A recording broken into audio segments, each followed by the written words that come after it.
Before we get into today's show, I want to invite you into a brand new free community that I've created called, well, the Think Unbroken community. If you are lost, if you're struggling, if you just need a little bit more support right now, especially with how crazy the world is, I invite you to come and join the free community, where not only is it a place to connect with other people, your peers and myself who are on this healing journey, but I'll also be hosting a live monthly Q&A coaching session, again, for free.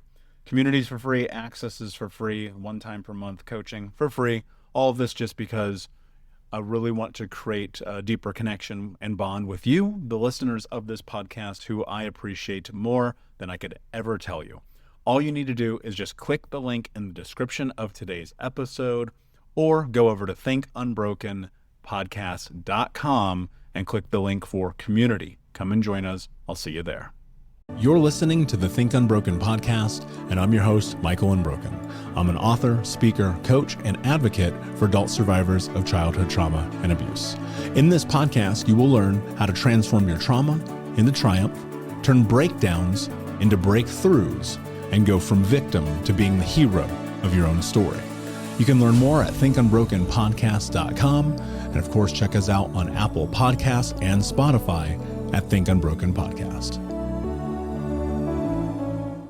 I think it'd be fair and easy to say that we live in the most chaotic time in human history to be in dating, relationships, marriage, and having sex. Social media is impacting all of our decisions. We are seeing relationships explode upon themselves. I recently saw an unbelievable statistic that almost 50% of people aged 35 to 50 will be single by the year 2030. And we are seeing all of this happen in a world where we have people who are overcoming and trying to heal trauma, attempting to create longevity, healthy, long-lasting, and plentiful relationships.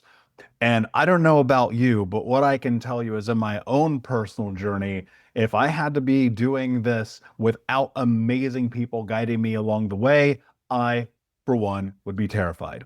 And that's why I'm super excited to have my great friend, David Helfand, on today's podcast to talk about all things dating, relationships, sex, trauma, and more. David, my friend, welcome to the show.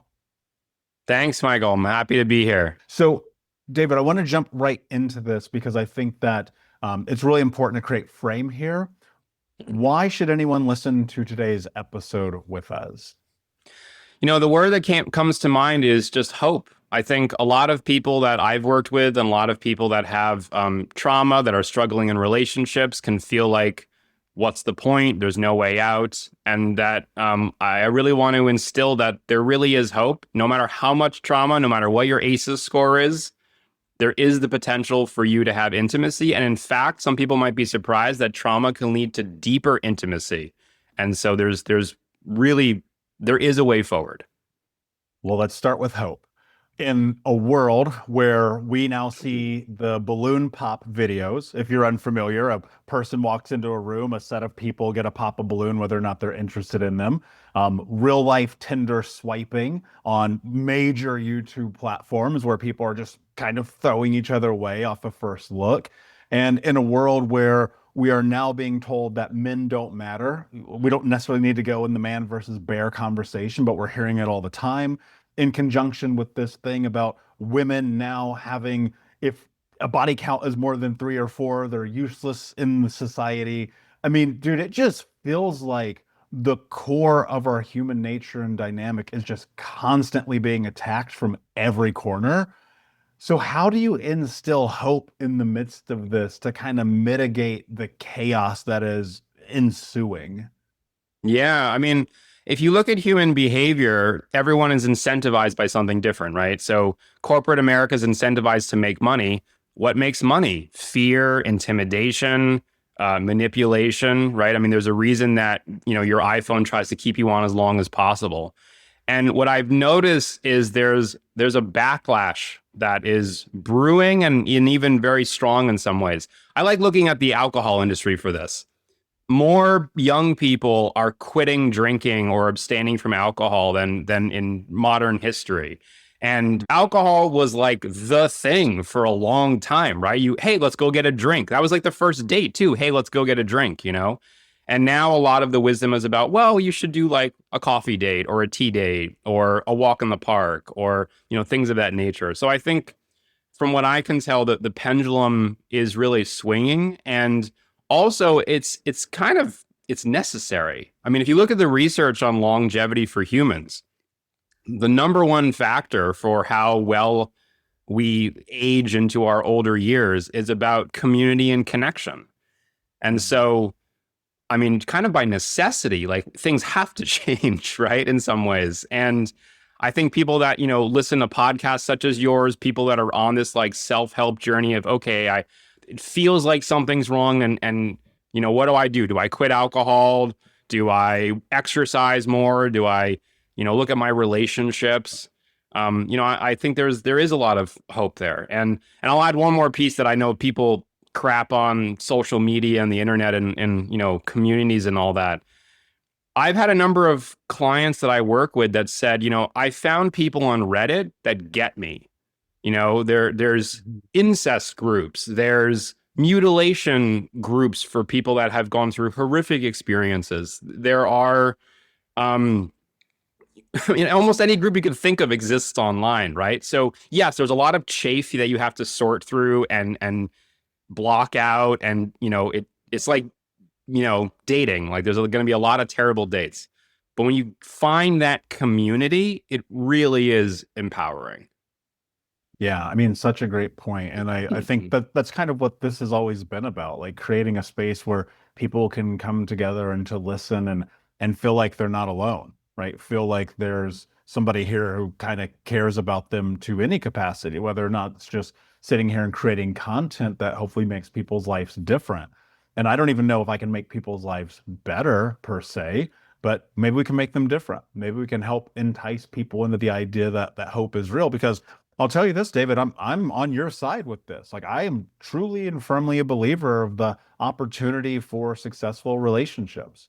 And I mean, success is defined by the individual, but I also know and I have had experience of majorly impactful, successful relationships in my life, whether familiar or intimate.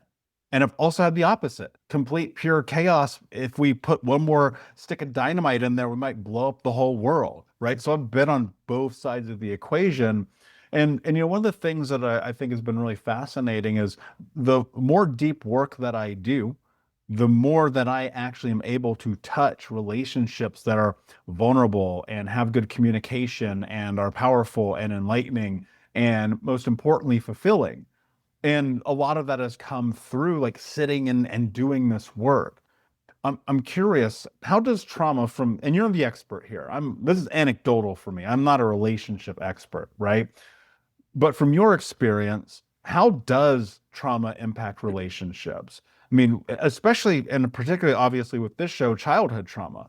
I mean, we have abandonment issues, we have neglect issues, we have self-worth issues. A lot of people self-sabotage. I mean, the list goes on and on and on. But what is happening and how does trauma actually impact us? Yeah, I mean that's such a important, broad, and yet specific question all in one, I would say. I think first we need to define some terms here and get a better understanding. So we relate to people based on emotions, right? Most people don't enter into a relationship or a friendship, like a true friendship, because they go, oh, well, your eyebrows look really cool, or, I love your beard shape, or, things like that, right? There's some subconscious symmetry that humans look for. This has been well studied. And, when it comes to superficial relationships, oh, you like the same beer I like, or you're good at hockey. Let's, meet up and hang out, right? Mhm. But when it comes to deep, intimate relationships, it's about emotions. Emotions, pardon the expression, but emotions don't give a fuck about logic or really anything else. They're different areas of your brain. Your limbic system can override your prefrontal lobe very easily. It's designed to do that, and we can talk more about the neuroscience if you want to go into that. But that is kind of how you're wired. So now let's bring in trauma. The way that I like to describe trauma to people is if you imagine an old oak tree or redwood tree in the forest that's been through a natural disaster. at some point you can see the blemish and the rings of that tree if it ever falls down or is cut down. So it stores that traumatic experience inside its trunk. And humans work the same way. At the time of development, whatever you've experienced is stored inside you in some way. And so this becomes very impactful for a number of reasons, right? That if you have pre-verbal trauma, that means that, first of all, talk therapy is probably not going to do a good job at getting out of it. You need more somatic principles and somatic techniques in order to heal. But this also means that when that trigger comes up for you later in life, you might revert back to a pre-verbal state. And so when your partner says, hey, every time we're in conflict, you just walk away from me, which is really rude. I mean, sure, yeah, it's rude, but you might be at this point where like you literally don't have access to the words to describe what's going on for you. And so part of what I try to do with couples and as a couples retreat therapist is to help people have empathy for that first. Because if you can have empathy and if you can understand your partner, it creates a space of safety and security and a bond and attachment that allows you to then deepen the relationship and explore what's going on. And by the way, that in and of itself is often very healing. Most people that have childhood trauma also have attachment issues. And so, there's this idea of a secure base. So for people that don't know this, what's supposed to happen in childhood is a little infant or toddler or someone is, looking at a bee on a flower and they want to grab it. But before they do, they kind of look over at their parents and the parents make a facial expression of like, oh yeah, go for it. Or they go like, no, don't do that. And then the infant reacts according to their parents. That creates a secure base. I'm trusting you to teach me about the world. But if you don't have that attachment early on, your intuition can be off as an adult. Your reading of the room and of expressions can be off. I mean, it can impact such fundamental pieces of your interpersonal awareness. And so, we used to think in psychology, well, I say we as in the people that were more, how do I say this, old school? That, your attachment was your attachment, your brain is your brain, and you can't change it. That never sounded accurate to me personally, but now we have good evidence that you can change your attachment, you can change your neurobiology, and that there are, relationships are a really good fertile ground to do so. Yeah, that I'm living proof that you can change it. I'm not saying that I don't still have my shit, because trust me, I do, and especially in relationships, and especially when things might go awry, and especially in moments of deep intimacy and vulnerability, like things show up, right? I think what becomes a superpower for people, if they're willing, is to actually have the willingness to go and explore that and to be honest and to learn to communicate and say, hey, look, this experiences that we're having is creating the space in me, which I'm reverting back to survivalistic behaviors. Again, that's a lot of words, right? It's really hard to get to that. It's sometimes a lot easier to just be like, hey, when you do that to me, it makes me feel like this, right? Even again, for many of us, a lot of words, but just getting to that place where you can express it is massively huge. One of the things I'm really curious about is, when there's a weird, almost like catch-22-esque movement that I see happening in the world. On this one side, there's a conversation, which I fully support, of be empathetic and understanding. There's the other side, which is based in the reality in which we see that most of the time that doesn't hold true. And again, this is a broad generalization, but a lot of times that doesn't hold true, that people have the ability to actually do that. And what we see is, instead of people being empathetic and understanding, they take that information and they use it as fuel against the other person, because what they have is the expectation that their partner is supposed to be perfect. And so I'm really curious, like, if someone, let's have this example. If someone is in a relationship with someone and that other person has had traumatic experiences, or there's someone listening and they're in a relationship and they have traumatic experiences, and we hear this thing about empathy and understanding, but from a practical perspective, we don't know how to implement that into our lives. What does that actually look like? Because there's so much talk about it, but no one explains it. Yeah, I'll give you 2 words: genuine curiosity. So I have found that, let me give you an example. I had a couple that I worked with a few months ago that voted opposite in the election, the last several elections. As you're well aware, politics has become very polarized. And so they were immediately going to, I like this concept of an emotional judge and an emotional scientist, which is Mark Brackett's work at Yale, and he's just a phenomenal researcher. So the emotional judge is, well, I can't believe you think that. You're an idiot. I'm smarter than you. You were raised wrong. This is your trauma talking. This isn't your rational self. It's all that judgment, right? The scientist is, so you see the world different than me. I want to understand how. I might not agree with you. Maybe I don't even get it, right? But I'm trying to understand. And I think you can apply this in both directions. I'll assume for the moment that, I don't know the division of your listeners' politics, right? But let's kind of take what tends to be a contrarian perspective, that somebody voted Republican and their partner is like, how could you possibly do that? It's a misogynistic group and I don't understand. So part of what we got to in that session for this couple was he was listening to various sources, not just Fox News or Breitbart or all this, but like a lot of different news sources, because he was really trying to understand. And the message he was getting is that white men are the devil, right? That we have caused chaos in the world. We are terrible people. And that, you have to atone for your sins, basically. And so as he's listening to this, he's like, listen, that's not the world I want to live in. And I don't want my kids growing up in that. I don't want my son to be scapegoated.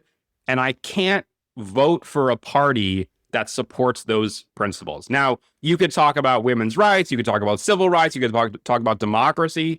In his mind, being personally attacked and the safety of the future of his kids was far more important than anything else. And when that couple was able to have that conversation and really talk about, well, why is that? Right? Why are you emphasizing certain values over others? And he was able to talk about how he was bullied as a kid, right? His safety was in question for a lot of his younger years. And that, all these details came out about his life that his wife kind of knew, but wasn't putting all the pieces together. When they had that conversation at the end, neither one of them was swayed on their votes. They're still going to vote the way they vote, but they had so much more empathy for each other, so much more intimacy with each other, and they're able to walk away from that conversation with kind of a truce in place now. One of the things that comes to mind as you say that is, I think to myself, so many trauma survivors have learned unfortunately yet very powerful coping mechanism, which is called don't ever tell the truth. And don't ever tell the truth serves them very well for a myriad of reasons. One, maybe it protects them physically, protects them emotionally, or protects them mentally, spiritually, sexually. The list goes on, right? One of the things that we learn very young is to do anything in our power to not be us, because being us is incredibly dangerous. And a lot of the people I've coached over the years, the first thing that I have to work through with them is helping them understand that they don't have to lie anymore, right? And that's such an incredible mindset shift that many people go through because it's unknown. And yet I will see them, and even this is something I used to experience until I understood it more deeply. I see this path where it's like, I can be honest in every area, business, friendships, with my family, everyone except my intimate partner. How do you get to, again, I want to stay on this idea about this vulnerability and creating empathy in the space for the true pair bonding and human connection. What needs to transpire in the space of a relationship for people to actually tell each other the truth? Yeah, there are so many considerations in answering that question. So first of all, your nervous system's only job is to keep you alive. Doesn't care about anything else. Only wants to keep you alive. And so for people that have had trauma, whether it's big T, little t, acute, chronic, complex, simple, whatever kind of trauma you're talking about, there's some lesson that's learned. And for right, wrong, or otherwise, your system goes, okay, something shitty happened. My job is to make sure it never happens again. I was, punched in the face by my parents because I told the truth that I broke the lamp. The truth is going to be, put me in a vulnerable state. It's better to lie, right? Again, that's just how your nervous system works. You could make the argument that our systems are kind of primitive based on our current society and culture. That argument has been made in the past as well, but it's what we have to work with. Now, the next part of this then is about the dynamics within the relationship. So let's just take lying, for example. When I work with someone who's fibbing, which is one of the fight, flight, freeze, fawn, fib, tend, befriend, those are the kind of full spectrum of stress responses. So fibbing being one of those, well, we have to look at why is that? And both partners play a role in the dynamic of the relationship. And so part of my job, when I work with couples, I tell them that your marriage is my client and you're both contributing to that dynamic. So let me just give you a few examples here. One example is that somebody asks a question and then their partner lies in response. Well, we know from psychological literature that questions can put people on a defensive. And especially if your spouse is law enforcement or a therapist, someone who's designed and trained to ask questions for a living, it can feel really biting in that case. And it could feel really, the potential for exposure is too great that you're just going to lie to get out of it. You could also have a place where somebody says, well, I'm trying to be open, I'm trying to be honest, and my partner can't handle it. It creates arguments, so it's better for me to lie. And so one of my questions in that case is what we call projective identification or self-fulfilling prophecy. These are there's a lot of overlap, although they're technically a little bit different. So the idea being that you have an assumption of the world, you interact with the world in such a way that confirms your suspicions, and then you continue to act accordingly. So this is where somebody says, my partner can't handle me, right? They can't handle my trauma. Well, have you done trauma work? Are you regulating yourself before you assume that they can't handle you? Right? That would be a self-fulfilling prophecy. So those are all the issues laid out. What I recommend as part of the solution is, do the work. If you need to get trauma work, if you need to work on self-regulation, do that work so your nervous system can stay calm. From a communication perspective, though, I often recommend meta-communicating. Meta-communication means to talk about talking. And so, for example, if someone asks you, hey, you're 15 minutes, you're half an hour late to our dinner and I'm wondering where you were, right? If your instinct is to lie, say that. I'm really tempted to lie right now because I'm embarrassed. If you can say I'm embarrassed, great. If you can go to the emotional place, that's awesome. If you're not quite there yet, that's fine too. So I'm really tempted to lie right now. That lets your partner know that you've entered into that fight, flight, freeze, etc. response, and that there's something else going on here. And if you can have that conversation, if you can get into it at that time, fantastic. If you need to go journal about it, if it's safer to write a letter to your partner and expose your vulnerability, fantastic. Whatever timeline you need to then address it, good. But, first breaking that habit of just lying is really important. The other thing is that if you do lie, because again, changing habits takes time, I usually recommend kind of a truth contract with couples where somebody has 24 to 48 hours to come clean and that there should be no repercussions during that time. So, you asked me what happened, I lied, I need to confess, I need to come clean, and then we can have a conversation about, well, why did you lie? What were you feeling? What was going on? Because hopefully you've had some time to process it at that point so you can have a meaningful conversation. That's a super powerful tool, because I think to myself, when somebody is in a massive state of dysregulation, the last thing that they're worried about is the consequence of the action, right? And it's just so much in it, you don't know that it's actually happening. I trained myself to stop lying by literally looking at people in almost exclusively in the moment that I just told the lie and saying, I'm sorry, I don't know why I did this, but I just lied to you. And it's the most deeply unsettling feeling humanly imaginable to me, but it broke it for me. And it actually became my superpower. But then I will say this, David, the pendulum did swing too far, and it was honest way too much, to the point that that also became detrimental. So I think that it really is about finding that balance, and the right person will give you the space to explore that with them, and hopefully without judgment and without shame and without guilt. And that can be very, very difficult for people because we hate being lied to. Like, no one wants to be lied to. But the reality is we all do it. And anyone who says otherwise is a liar. I'm really curious about, we talked about this idea about genuine curiosity. If I can respond to that real quick, I think a lot of times the person lying is scapegoated as the problem. And I want to make it really clear that the relationship is a dynamic between two people. Just reiterate that because it's really important. So if you ask a question, that naturally creates defensiveness where someone who's prone to lying is probably going to lie. And so you need to take ownership as the partner over what kind of environment are you creating in the relationship? Because in order to lie, there's two people involved, usually in a conversation, right? I'm lying to somebody or in response to something. So I just wanted to highlight that I think it's easy to put the work on the other person, but it really is a team effort. Yeah, no, I think that's a phenomenal point because the reality of looking at that is like, as the person being lied to, and if that's something habitual in the relationship, then the question should be like, why is that habitual in the relationship?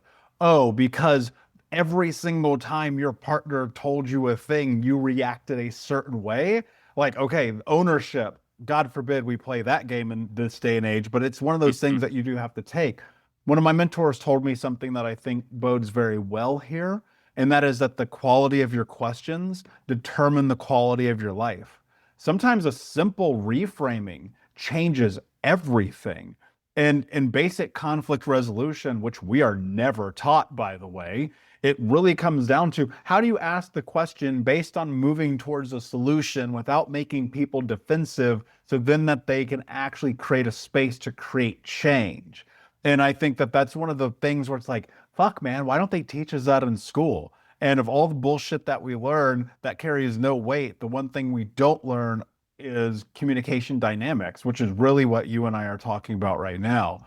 Yeah, it's Um, emotional intelligence. It's emotional mhm. intelligence. And so can I give an answer to that? Because I have a quick Sure, yeah, solution for folks. let's go So ahead.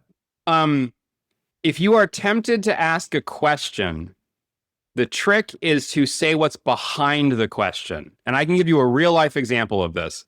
My wife and I bought a house, and in full disclosure, I'm sure her story is different than mine. But my wife and I bought a house several years ago. It was the first house we ever bought before our kids were born. And I was in postdoc at the time, and she had offered to cook dinner in the new home. And I was like, oh, this sounds awesome. I'm going to come back from like my first week. We're going to have dinner. It's going to be fantastic. I got back. The boxes weren't unpacked. Dinner wasn't ready. And so I innocently asked the question, hey, how come dinner's not ready? And as you can imagine, that did not go over well, right? I cannot imagine it did. So, my intention though was like, hey, I was looking forward to this. I really wanted to have dinner in our new home. I wanted this to be like our romantic kickoff to the new place. I was probably looking to like have some fun in the kitchen at the same time, right? And like I totally killed the vibe and destroyed the mood. But what I should have said was what was behind the question. What was behind the question was all those things I just mentioned. I was really looking forward to this. I wanted to, mark this moment with something special between the two of us. I also love that, I'm going out and working on my education. You're supporting me by having a meal ready and like warming me up when I get home. Like all these things that were a total missed opportunity. So just to reiterate, ask what's behind the question, because usually the intent is very positive and the execution is terrible. Okay, so let's stay in this another moment then. I love where we're going in this today.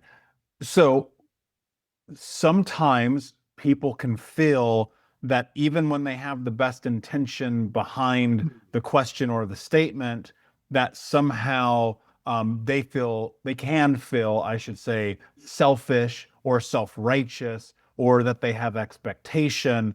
Um, how do you navigate that part of the feeling of the being let down without making it seem like either A, you had some grandiose expectation that you are deserved something, and then B, without making the other person feel shame or guilt about the thing they did or did not do? I think it's about setting a positive expectation and sharing what you want. The mistake that so many couples make, and I've heard this time and time again, is where, I tell people that one of my fundamental pillars of relationships is communication. And I've had a number of couples, including therapists that come to see me, that say, "Oh, I'm a really good communicator. That's not the issue." And I kind of have to go like, "Okay, well, we'll find something else to work on." But in my head, I'm like, we'll see. Um, Mhm. what happens a lot of the time is people are communicating, but not effectively. So, quantity is not quality. And if I'm telling you all the things I don't like about you and what I want you to change, I mean, you're going to get a negative, defensive, combative response to that, most likely. And so, in those cases of, well, again, I was really hoping to sit down and have a good dinner. I wanted to have a date with you. I want to find ways to connect and be a team. These are all kind of aspirational goals for me in the relationship. So communicating in those ways is really helpful. Now, if you have a trigger of some kind that comes up, you have a decision to make. Do you still want to kind of work towards your goals and move in that positive direction? Or do you need to take a moment to address the trigger and have a moment for your partner to really see a vulnerable side of you? There are going to be times where that's helpful. There are going to be times where that's sort of tangential to what you're trying to achieve, and maybe you can kind of let it go or do the work on your own, or, whatever it is. If you've laid that framework before, then you can also shortcut it. So, if I'm with my wife and let's say that, one of my triggers has to do with feeling unwanted as a kid, and she, is on a phone call with a friend at the time that we're supposed to start our evening date with each other, right? Then rather than going into a long soliloquy of like, "Oh my God, you triggered my childhood and here we go again and all this," I can just say, this triggered my wanted bullshit from my past. And I think I just need like a hug and I need some attention right now to kind of move through that and I'll be good. Right. So we can shortcut that once we've laid the foundation, which is really helpful for couples too. Yeah. I mean, even as you're saying that, I'm like, if someone would have told me that 15 years ago, I probably still would be with the woman that was arguably my first love, right? But Mm. nobody told me and I didn't know. And so I bore witness to communication being yelling, screaming, arguments, disappearing, putting walls up, ghosting, all of those things, because like that's what I learned. And then it's like, well, man, shit, if you can learn that, why can't I learn the other side of this effective communication and the willingness to talk? But, one of the things that happens is that genuine curiosity sometimes, I mean, it opens up Pandora's box, right? I mean, it certainly can. And I think if you don't have the right, not only frame, but support for navigating it, it can become a little bit dangerous, right? We know that these concepts and ideas about trauma bonding. I Mm. want to go into this for a minute from your perspective, and then from that and the literature perspective, because my perspective might be a little bit different than yours. First, can you define trauma bonding and what it is? And then, secondly, is there any benefit to it in a relationship? Yeah. Trauma bonding is an interesting topic. So I don't know that I have a clean definition of it. I'm sure there are several out there. I usually think of it as building intimacy through difficult past experiences or some version of that, then depending on the specific trauma, right? I think where it becomes a positive, let's start there. I think where it becomes a positive is empathy and understanding. So if you've had sexual trauma and I've had physical abuse in my past, we both understand what it's like to feel unsafe. We can both understand that, okay, this person gets me at a level that maybe other people won't. I think the issue is when that card is overplayed. right? So Mm, mhm. if you and I, hang out as friends and we both like beer, we're like, oh, okay, cool. We like beer. We go out, we start drinking. 5 years from now, if all we're doing is going out and drinking beer, we're not going to have a friendship probably. Right. And that's what happens. That's what I see with couples that trauma bond is it can sometimes not move past that point to then like resolution, intimacy, growth, and other areas. Just like if you marry somebody because they were on your sports team and then, you injure your leg, you can't play anymore, and the two of you are like, all right, well, we don't have that anymore. And the relationship starts to fizzle. So it can be good as like that initial foundation, but then there needs to be something after that. And part of the reason for that is the infatuation period. So I'm sure you're generally familiar that, when you first meet someone, all the endorphins, dopamines, oxytocin is really high. Your brain, your nervous system is basically drugged, if you think of it that way. And that can last for a year, sometimes two, but generally people will say it's like a year-long infatuation period. During that time, you need to build a foundation of trust, of vulnerability, of connection with each other. You're kind of nesting with each other as a potential long-term mate. Once that trust is built, though, it's important for the relationship to mature past that. And there's some interesting literature that what connects people in the beginning of a relationship actually hurts the relationship later. And so this is part of the evolution and the growth, that whatever you're doing to connect with each other in the beginning needs to evolve over time. So the relationship becomes deeper and more mature and more kind of insulated from potential problems and more resilient, for the future. Mm. Yeah, that makes a lot of sense because, I mean, it's kind of like, do you want to have the same conversation every day for the rest of your life? Right. I certainly don't. I mean, that's why we have 1,000 episodes of this show. It's like I literally don't. One of the things that I know people come to you for is because their relationships and their marriages are in trouble, deep trouble. They're like, yo, somebody send us a helicopter to rescue us from this building. It is on fire. Nothing is working. What do I do? When you're with people and they're coming to you because they're in the most dire of circumstances, how do you get them into this place to begin the process of healing, of beginning the process of communication, of beginning to understand a plausible outcome that is different than the thing that has brought them to this moment? I know you talked about hope and leveraging that where we started the conversation, but I'd love for you to go a little bit deeper. And maybe this is where the neuroscience plays a little bit of a role. But what does that look like when people are coming to you at the beginning? Yeah, so 90% or more of the couples I see are doing some level of discernment counseling. Basically they are separated, they might have attorneys involved, they're at their wits' end, and I often hear the expression Hail Mary. That's pretty common. It starts with the intake on the first day of the retreat. Because honestly, what I'm trying to do is I want to learn more about the couple, learn more about each individual, but I also want them to see what curiosity looks like, right? So as I'm learning about someone's story and their history, I am asking some questions. I am mirroring things back. I'm practicing some of the communication I want them to practice. And I've had a number of people that say, I didn't know that about my partner. We've been married for 40 years and I never connected these dots.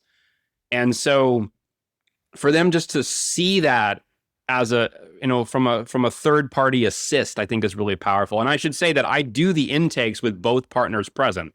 I tell them that you have to be quiet while I talk to your partner, and then you're going to have your turn on the other side. And then I hold them to that. So the other part of it is also creating a safe space for the process to take place. So I have a number of couples that will come to me and say, well, we just argue. And I go, well, you're not going to when you're here because I'm going to stop the conversation. So if one of you, asks a question, starts to head down that familiar path of blame and judgment and weaponizing information, I'm going to stop you. And a lot of what I do is what's called doubling or role playing, where I might play the role of the partner to say what they're struggling to say.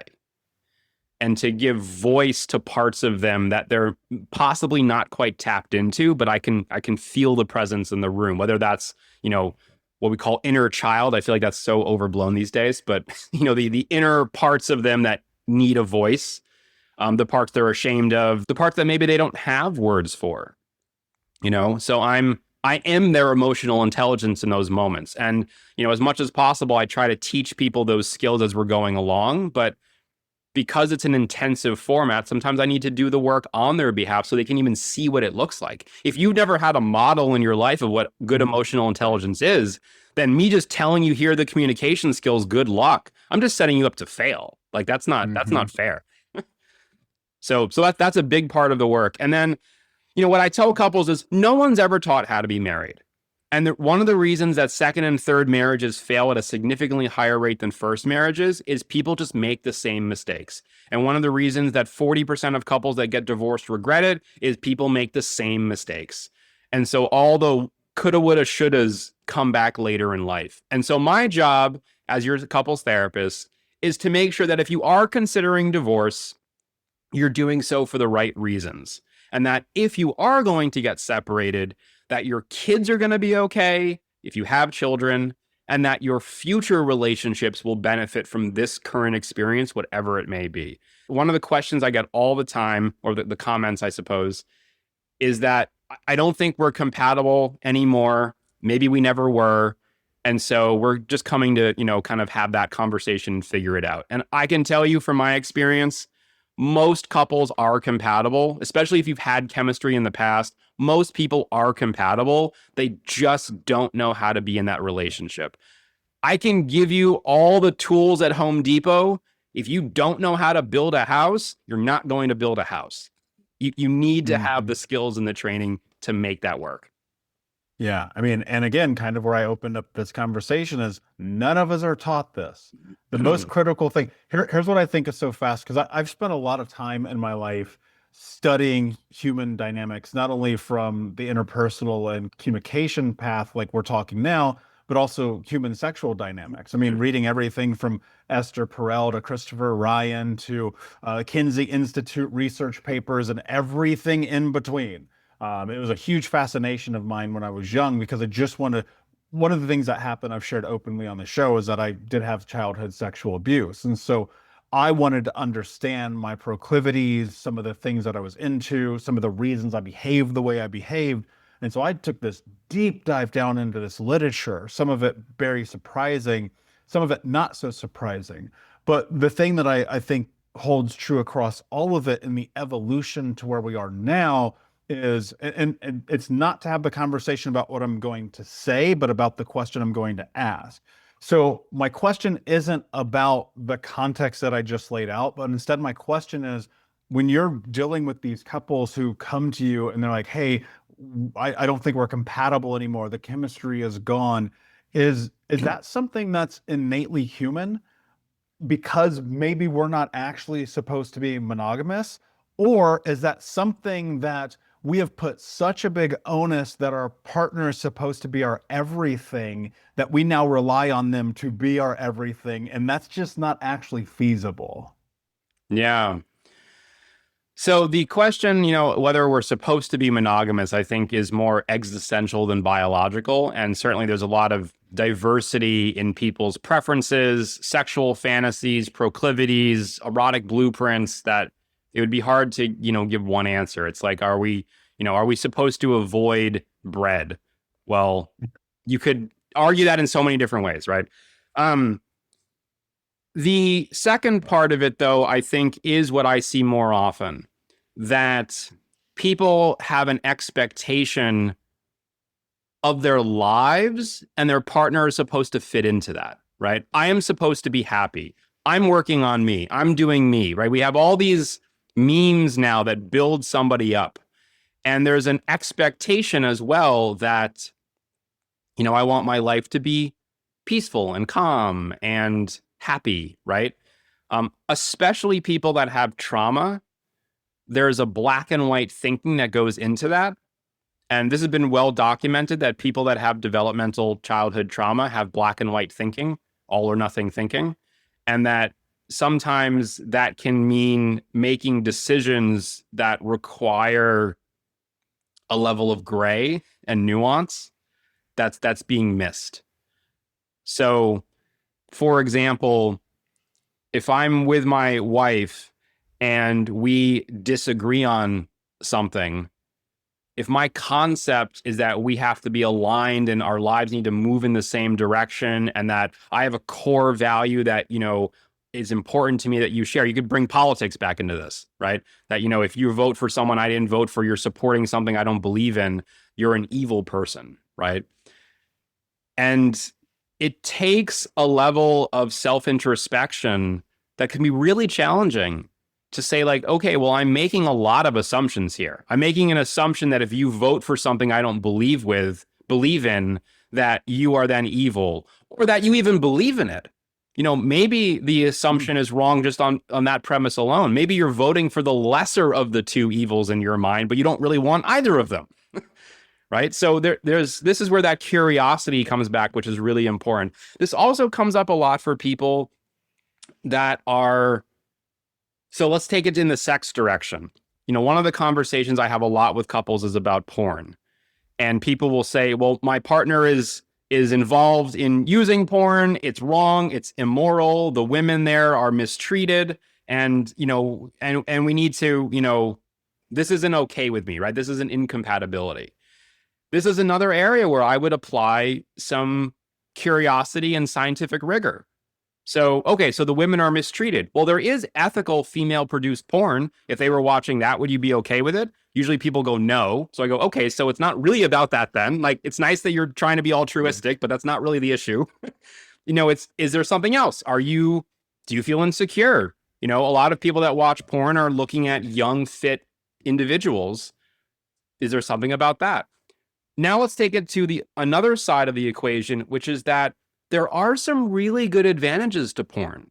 Masturbation in general creates a safety bubble. I can explore through masturbation fantasies that I might not be ready to share with you.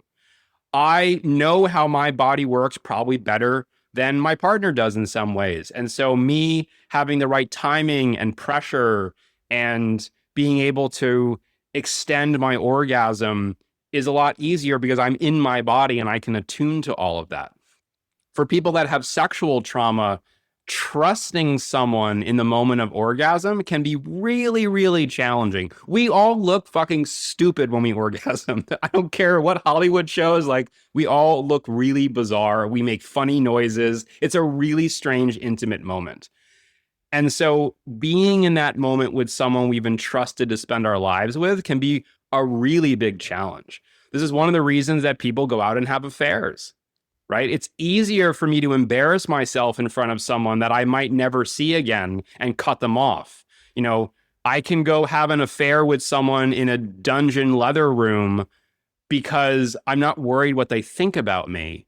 But if I tell my spouse that I want her to tie me up and whip me, there's no coming back from that once I've said that. That's one of those things you can't unhear from your partner making that request, right? So, by the way, this is called the Madonna complex for people that are interested in looking it up. The Madonna complex is kind of going out and asking other people for things that you wouldn't ask your spouse. So there's documentation on that. And again, we come back to that. The neuroscience behind it is self-preservation, right? If part of your story is that vulnerability is not safe, embarrassment is a wrecking ball in your life, you're going to avoid that. And one of the ways to avoid that is to find that with somebody else who's a low risk of that coming back and hurting you. Yeah, and I'll speak from my own personal experience. There's no safer place than an emotionally unattached sexual experience. There's just not, right? And that's such a crazy mind game to play with yourself when A, you bring in the self-awareness to understand that exists, and then B, looking at the reality, like, that can plausibly exist within the dynamics of a relationship. But people, this as well as anyone, because you're seeing this on a day-to-day basis, and especially trauma survivors, which you're so spot on. I mean, if you had, and there's so much research, I'll create this context first. there's so much research that points to the very thing that caused the trauma becoming eroticism in adulthood. And it's so fascinating because that's something that can be navigated safely, and it's something that can be the complete opposite, and it's dangerous. And I think that if you can get to it in safety, you lose the thrill of the chaos of it, but you gain the intimacy of it being something that is about bonding with someone. And that in its own right is super special because to go and walk down this path of the Madonna complex, I think it avoids the sexual rejection of the intimate partner. But what it does is it creates an unrealistic world because at the end of the day, what are you going to do? Be fucking 60 and single and still never having an intimate relationship and chasing the next high and the next partner and the next thing. And what we're starting to see is, I'll speak from the perspective of both men and women for a moment, even though I'm only a man. You're seeing men who are now leaning deeply and heavily in towards porn and things like OnlyFans because it forgoes the potentiality of rejection. And I saw this clip the other day where it was a woman being interviewed and she was asked, when's the last time that a man has come up and hit on you? And she goes, it's probably been 8 to 10 years.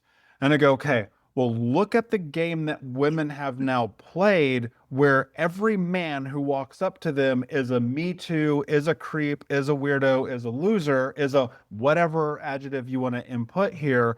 And so now we've created this really crazy toxic soup of men who fear rejection because women rejected them so much, and women who want men, but men now say they don't want women. And I think we're in where I began this conversation, this really chaotic space. But my hope is we bridge the gap. And that's what really a lot of this conversation is. Because I think men have a misnomer that women are not as sexual as they are. Read the book of 10,000 Wicked Thoughts, and you will change your mind. You will change. In fact, I would argue, David, and I might get some emails about this, I would argue that women are as bad contextually, right? Naughty-minded, if not more than men are. And yet we've been lied to believe that that's not true. Insert the princess complex, right? So all of that is really to lead into this question. With the people that you have worked with, have you seen evidence that supports that someone can bring in, even in spite or despite the potentiality of rejection, their deepest, darkest sexual fantasies and bond with that, with their intimate partner in a healthy and productive way? Yes, absolutely. I think you need to have the space and the safety to do so, and you need to have the skills and the tact to be able to have that conversation. So there's a lot that's involved in being able to do so. I would also say that there's a reason people are attracted to each other. The science of attraction is really interesting. There was a cool study, and I forget where it came out of, where they gave women a bunch of shirts that men had worn over a few days. So there was a lot of pheromones, let's say, inside those shirts, and they had them smell the shirts and then say which ones smell the most pleasant to them. And when they analyzed the data, they found that women were more attracted to the shirts of men with more biodiversity from their own genetic pool. And so this is showing that, and this is one of the issues with online dating, is that it's important for you to smell your partner. It's important for you to actually have the full sensory experience of who you might be potentially mating with or even hooking up with, because it'll probably be a better experience if you actually have all that chemistry involved too. And so there's a reason that people then have that your body has a wisdom that your mind won't. And it will never be able to tap into some of it. So for example, I have had a number of couples in this kind of experience, but I'll just give you one example where the husband had sexual trauma. He was interested in orgies. He was caught after going to a couple orgies from his wife. They were coming in for the affair infidelity kind of work. And I asked him at some point in the session, did you ever invite your wife to an orgy? And he said, no, like I would never do that. And I said, what would happen? Like, what's the fear that's driving your behavior here? And he's like, well, she would think less of me. I'm like, that's a gross thing. Like, so eventually we got to the point where he was able to say, I am curious if you would ever attend one of these things. Maybe not participate, but attend. Almost before he could get the words totally out, she was like, I would love to go with you. Like, I am totally into this. And it was a really good example of how there was some similarities in their kink and their fantasy and their interest. She just never had the ability, the language, the skills, the whatever you want to call it. She never actually explored that with him. And so the fact that he did it first felt like a betrayal. But once they were able to understand, like, actually, we both have this desire and interest. Last I knew, they went on a couple adventures and had a really good time. And so, but it requires that all those skills we talked about. You need to be able to regulate. You need to feel safe. You need to understand what's behind this. By the way, there's some good evidence that before you engage in, threesomes and orgies and all these other things, it's helpful to start with fantasy, because you might be surprised what comes up during those experiences. The first time you see someone give your partner oral sex, you might have a lot of emotions that you're not quite prepared to deal with. And so doing it first as fantasy and role play with your partner, where you pretend to be somebody else, or you dress up, or however you want to do that, is really an important step, a baby step before you just jump into the deep end of the pool. Yeah, that's healthy advice. And by the way, that book was called A Billion Wicked Thoughts. I think I said 10,000, but it's a billion, which is, I think, probably a little more logical. I think that so much of the dynamic of all of this, it comes down to communication.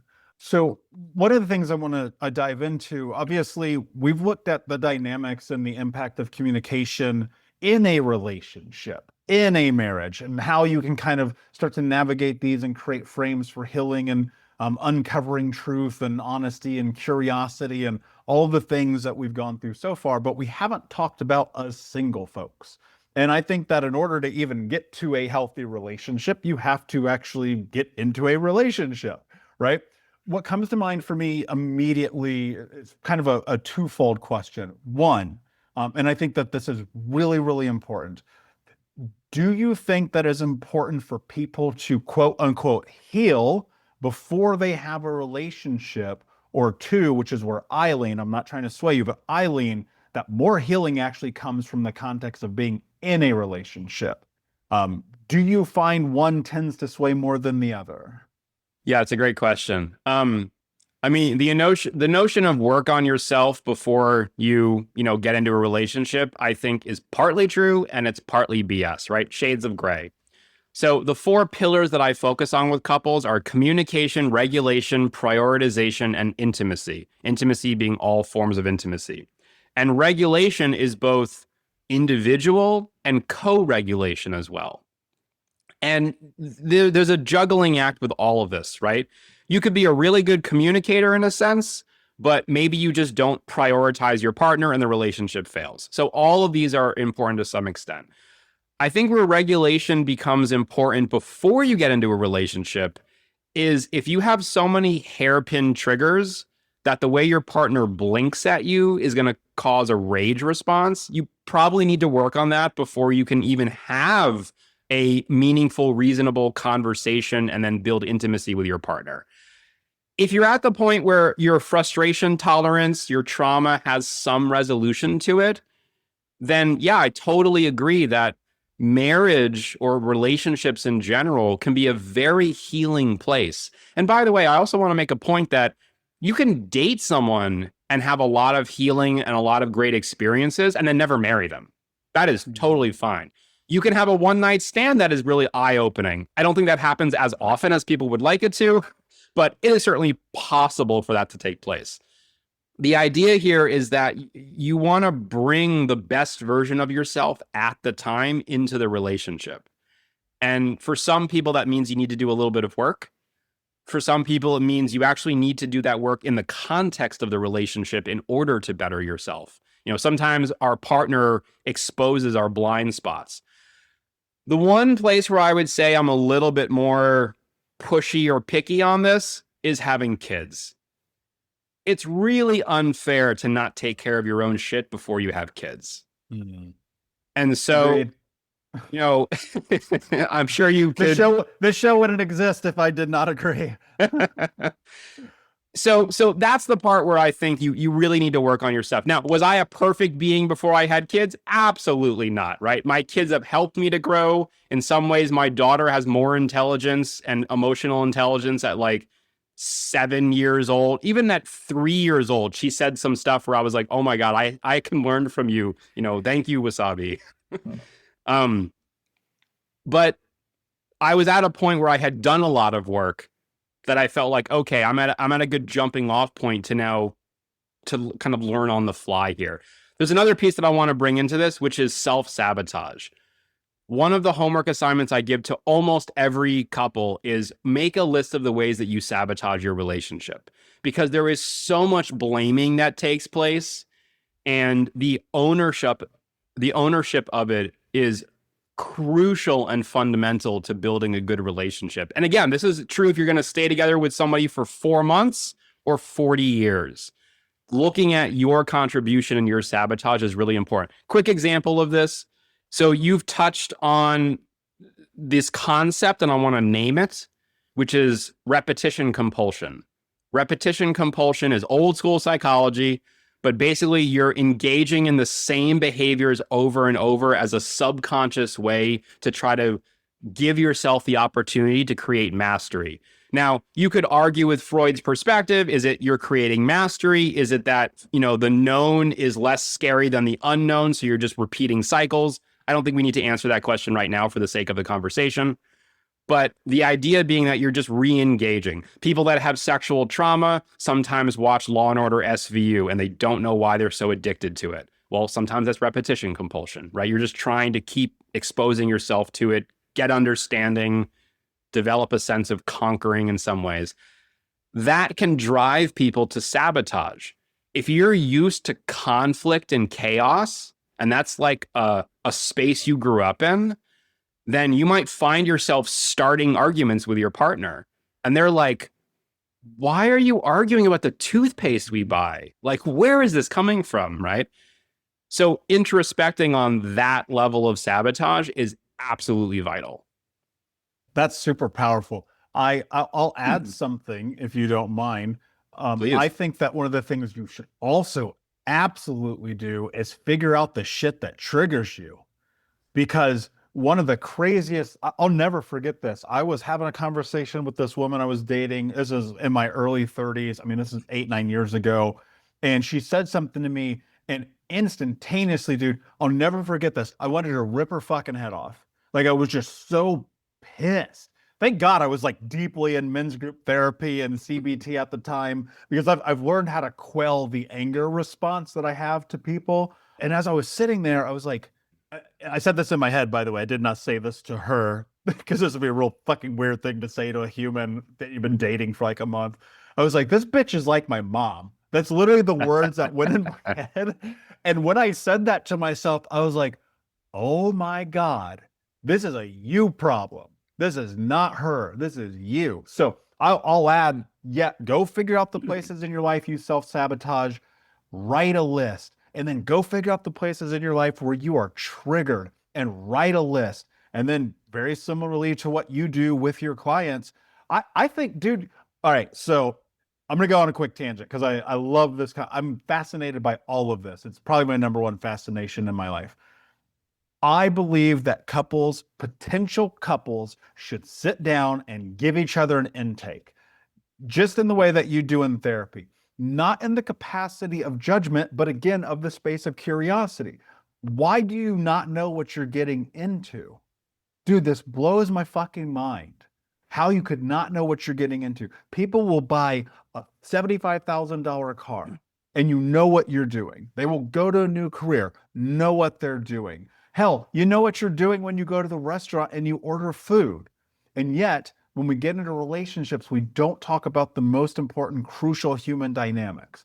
So, with me being the type A person that I am, after the end of my last relationship, thinking that was the one and recognizing there were questions that I missed, coming back to this ideal my mentor taught me, the quality of your questions determine the quality of your life.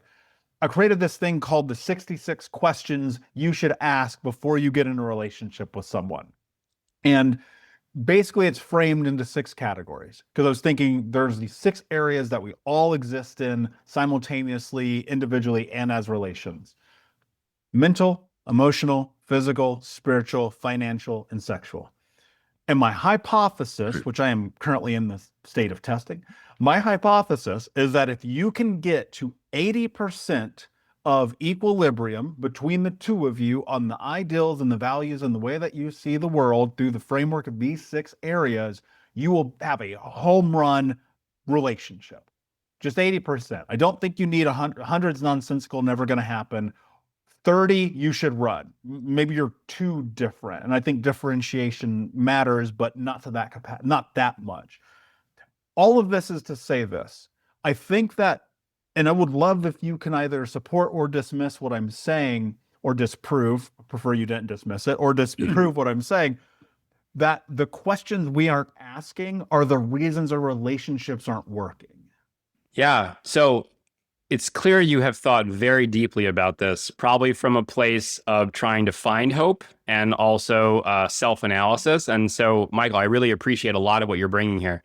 I want to respond. I'm going to try to organize myself into everything you just said. So first off, I often talk about the 90-10 principle with couples. The 90-10 principle is basically that 90% of your strong emotional reactions are based in history. It's your childhood experiences, your cultural background, your past relationships, your traumas, all that baggage that we all take with us. Only 10% is contemporary.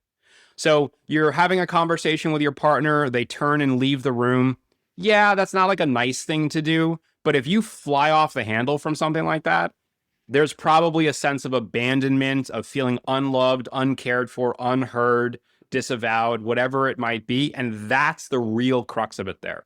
So when I see that in sessions, I will often then move to do trauma therapy with that person in the dynamic, in the couple's space in the room. Because we could argue all day about, well, this is how you should respond and blah, blah, blah, but that's not getting to the root of it. And we need to kind of pull up that 90% and deal with what's coming up in the room. So that's part of it. You also mentioned the intake that you would like to provide. I would love to see a dating profile if you ever want to share that with me of yours. Be happy to. One caveat, I generally agree with what you're saying. However, there's some good research that people that have trauma, again, that dichotomy of black and white, they can either hold back a lot or they can overshare. Oversharing tends to be another form of self-sabotage, right? It can be intense, right? If you're like on the second date and you're like, hey, I want to come clean about all the shit in my life, that's a lot, right? And so, Totally. so I think the way the intake takes place, and I mean, obviously I don't think it's like a formal intake, or maybe you're describing a formal intake, but the way that it takes place, I'll tell you more about it. The way that it takes place, I think, is really crucial. And being able to say pass, I think is absolutely necessary in order for that to feel really genuine and be appropriate. The other piece I want to respond to is the 80% compatibility with partners. I think that the research often shows that couples initially, as they're nesting with each other, do have a level of compatibility. And the compatibility might not be that we see the world the same way. It might be more nuanced in kind of how you think, what's important to you in a relationship, right? It's not you like apples and I like apples, right? It's different than that. The issue, though, is that couples drift apart. So this idea of like, are we compatible? What overlap do we have at the beginning does have some value to it. However, the team and the connection and the continued oxytocin bonding hormones and neurotransmitters through the relationship that really speak to the longevity of it. Yeah, no, of course, because you always see the couples who stop dating each other end up being the couples who have the hardest times and staying in a compatible relationship, right? Absolutely.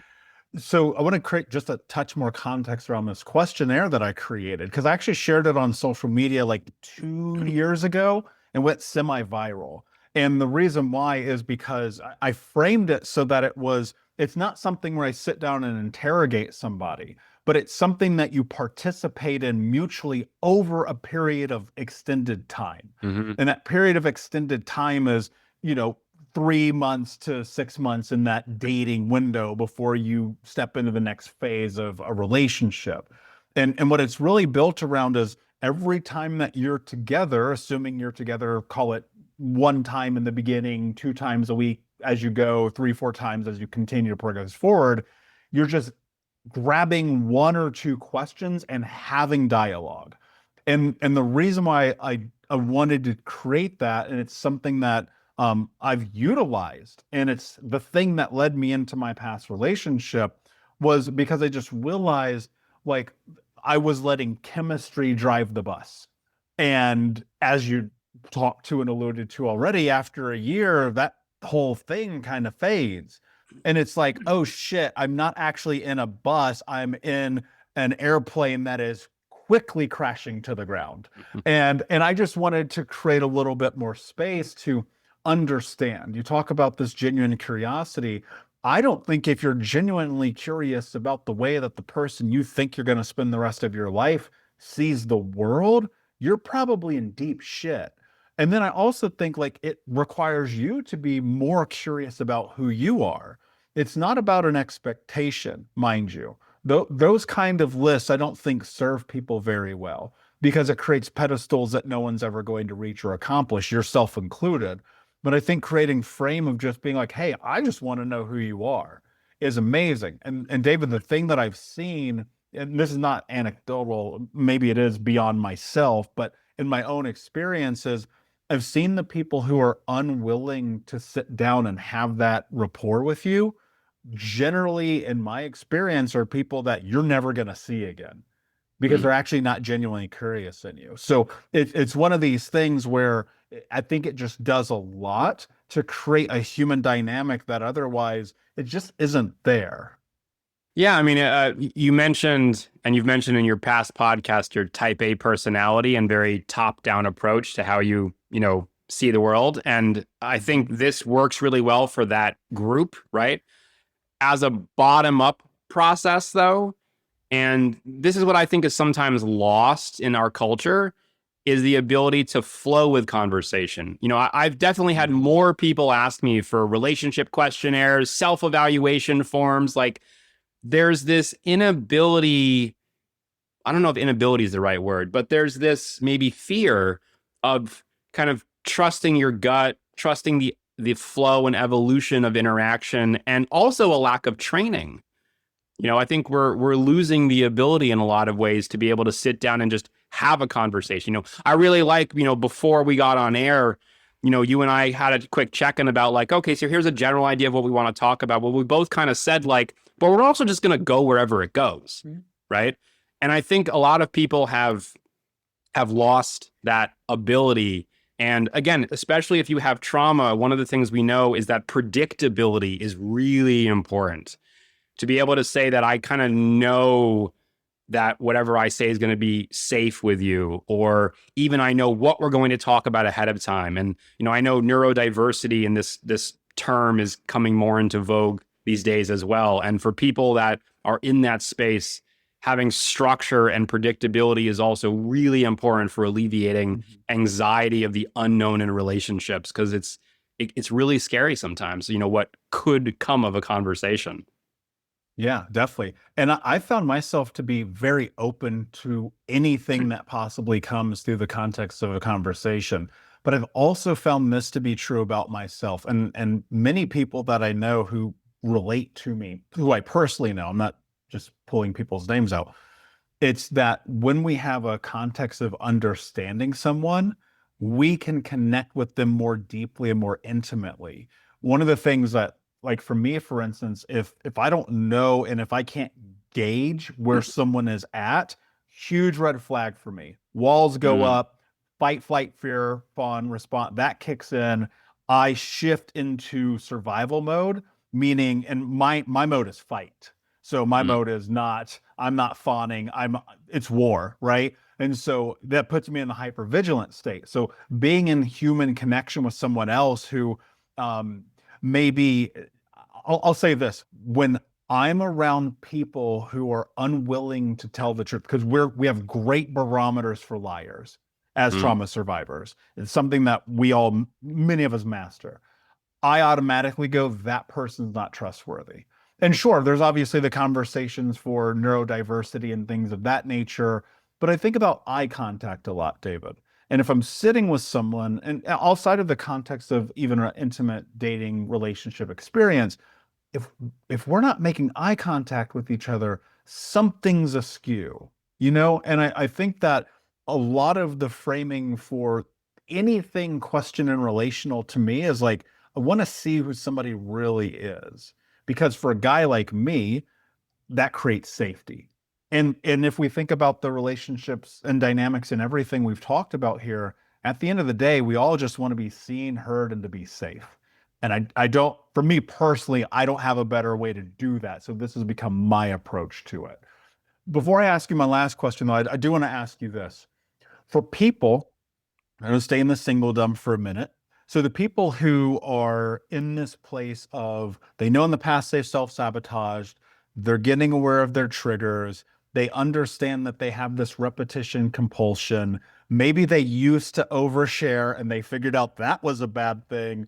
And they're getting better at understanding this 90-10 principle. They're well in their space of healing and they're ready for a relationship, but subconsciously it's still not there for them. What do they need to do? Because some of the people that I've coached over the years, they come to me and they're like, hey, I'd love to have a relationship. I just don't think I deserve one. What would Mm. you say to them? I would say, where do you hear that? Where do you learn that? You know, it's interesting when you start digging into people's beliefs and their inner monologue, the voices in our head, and I don't mean in a pathological sense, I mean, everyone has voices in their head, right? The Mhm. voices in our head are often taken from somewhere. And you know how kids have no inner monologue, like they're just talking out loud, like everything's They're the out loud. best. At some point, though, they take that outer monologue and they bring it in. And what happens is all of the other shit in the world also comes in with it. It's a wide net. You bring everything in. So everything that people have said about you, to you, around you, also comes into that inner monologue. And we tend to misattribute that to our actual authentic being. So if you're at a point where you have the ability to say, who does that sound like in my life? You don't deserve love, right? I don't deserve love. You don't deserve love. You're not ready for a commitment, right?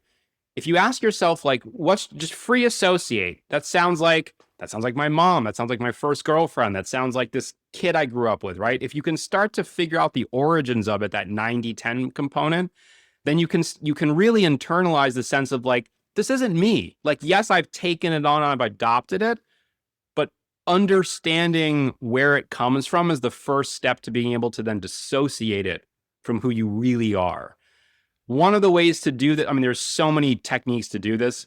I'm a big fan of the somatic work. So, when you call that into mind, like, where do you feel it? How big is that feeling? Where does it come from? What does your body do in response? A lot of people, they start to hunch their shoulders, they ball their fists. This is a fight or flight posture. So clearly there's something deeper than just the thought at face value. So, journaling can be a really good way to do this. I'm a fan of stream of consciousness journaling, where you just write nonstop for at least 5 minutes. There's a lot of BS that goes into that too, where you're just writing fluff, but there's often some good kind of subconscious insights that then come out too. And so that's a really good place to be. Um, I would also say that, so one of my original trainings was in neurofeedback and brain mapping. And I really like neurofeedback in this kind of space because I don't know if we have time to get into all this, the science behind it and what it is, but it's a way to access neural pathways and the wiring of your nervous system that subverts talk therapy. So you can work on this feeling and awareness of I'm not worthy, or the world is not safe, or I'm not safe, in a way that works on the neurons and the synapses that you don't have to talk through. And a lot of people that I've worked with that have trauma feel exhausted with talk therapy. You know, you're the 14th person I've shared my story with, right? And so having another way to get at it, I think, is really helpful for a lot of people. Yeah, that's all powerful, man. And my hope is, and the reason why I wanted to have you today is that we all can lean towards and have and experience a healthy, loving, compatible, fulfilling relationship. And it's not that we don't have our shit. I'm sure you and your wife argue all the time. It's human dynamics. We're going to have that experience, you know, argue with my friends, I've argued with a partner. Like that's thing, but it's like, can you find the path forward daily? Can you learn to love yourself enough to allow someone else to love you? Can you show up and be the person that you want and choose to be and need to be so that someone else can want and choose and need to be that person for you as well? And hopefully people who are listening today will touch that a little bit deeper. Before I ask you my last question, David, where can everyone find you and learn more about you, your retreats, and what you do? Yeah, so my website is marriagequest.org. And I'm very excited to have taken over my parents' practice. They've been doing couples therapy and retreat work for almost 30 years. They retired less than a year ago, and I'm carrying the torch now. So I like to say that I've taken all the wisdom and lessons that they've curated over the decades, and now I'm just modernizing it. I'm adding more neuroscience. I'm kind of bringing it up to snuff for, you know, the modern age. And I'm happy. I always offer a free consultation for people that want to seek my services. So I'm happy to do the same. There's a lot of information on the website too. I recommend you read it. And, you know, and to be honest, I'm not a fit for everybody, just like any relationship out there. So if you like the website and you like the style, awesome. I'd love a chance to help you. If you're looking for a slower pace, if you're looking for something that's, you know, different than what I'm offering, I respect that too. So people should make that decision honestly for themselves. And guys, go to thinkunbrokenpodcast.com. Look up David's episode for all that information and more in the show notes. My last question for you, my friend, what does it mean to you to be unbroken? So I think it's about resiliency. You know, everyone is going to have moments where they are broken, but it's the ability to pick those pieces up, to learn from it, and to move forward. And I'll end with this story. And in full disclosure, my dad's the one that gave me this metaphor, and I really love it. If you think of any hero, fictional or real, in your life, they probably have trauma. You know, all the superheroes have been through some shit, right? People that you look up to have been through some shit. And the fact that they have taken that as a source of strength and power moving forward is usually what makes that person or entity a hero in your life. So I think it's about resiliency. I think it's about using that in some capacity to continue on in a meaningful way in your life. Yeah, I love that, man. Thank you so much for sharing it. Thank you so much for being here. Unbroken Nation, my friends, thank you for listening. If today brought any value to you in your relationship, your future relationships, or the relationships of your past, or you know somebody that you know could use a little bit of help in theirs, share this episode with them, because I promise you, you will be a cornerstone in their journey as well. Till next time, my friends, take care of yourself, take care of each other, and be unbroken. I'll see ya. Thank you so much for listening to Think Unbroken. Please share this episode with someone who could use it and help us move forward in our mission of ending generational trauma in our lifetime. And if you would, please take 5 seconds to pop on iTunes or Spotify, hit that 5-star, leave a review, and you can also reach out to us on social at Michael Unbroken or at Think Unbroken.